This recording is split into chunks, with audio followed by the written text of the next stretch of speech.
السلام عليكم مشاهدينا الاعزاء، مرحبا بكم عندنا، مرحبا بنا عندكم. اول مره غادي نديرو معكم هاد الكيكه. بسم الله. عندنا هنايا 2 كيسان ديال سنيده، ولا بغيتو الحلاوه قلت لكم ديروا 2 كيسان ونص. 2 كيسان الزيت، 4 المعالق ديال الكاكاو، 4 الكيسان الطحين، 2 كيسان ديال الماء، 6 ديال البيضات. هنايا التزيين عندنا الكراميل، حتى شي غندير لكم فيديو ديالو كيجي رائع. غادي نزيدو معاه واحد الطانيط الكراميل، وغادي نصاوبوه بالكركاع حتى هو غندير نديروه كراميلي، لحقاش غادي نزوقكم الكراميل. بسم الله. الماء زدنا عليه سنيده، غادي نزيدو عليه الزيت، غادي نزيدو الكاكاو،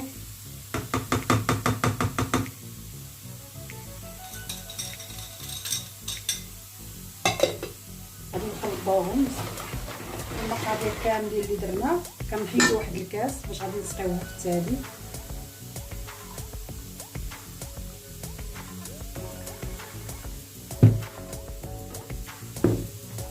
عاد كنزيدو البيض،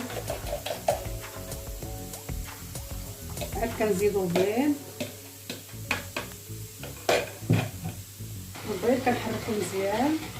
البيض كنديرو فيه واحد القبيصه ديال الملح، واخا كاين الكاكاو فيه الزهوريه كنزيدو شويه ديال الملح.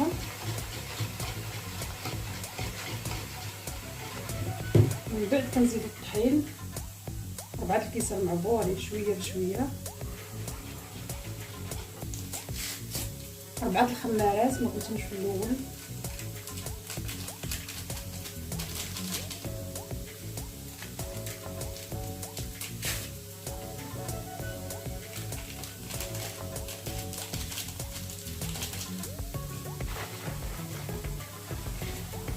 كنبقاو نزيدو الطحين شويه بشويه حتى كنكملو. بعد ما خلطناها مزيان بامكانكم ديروا وحده صغيره، ديروا المقادير في النص.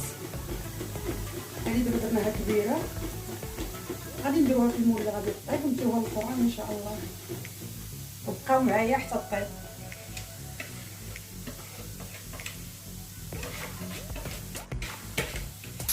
الكركاع اللي غنديروه الكراميلي كنتو على البوطه ونحطو داك السكر كلاصي ونبقاو نحركوه باش غادي نديروه في الزين ان شاء الله.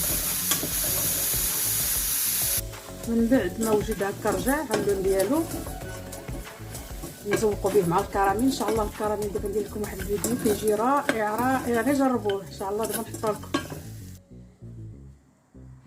من بعد ما وجد حطيناه نديرو له بحال هكا، غنهشيوه بالمدلك.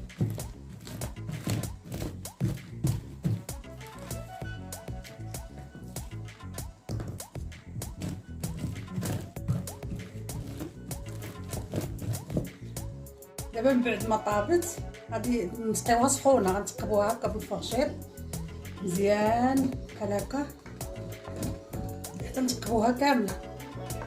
من بعد ما تقبناها كامله بالفرشيطه كنجيبو داك الكاس الاول اللي حيدناه قبل ما نديرو البيض، درنا غير الكاكاو والماء والزيت والسكر والكاكاو، كنقصو الكاس هو هذا اللي كنسقيو به.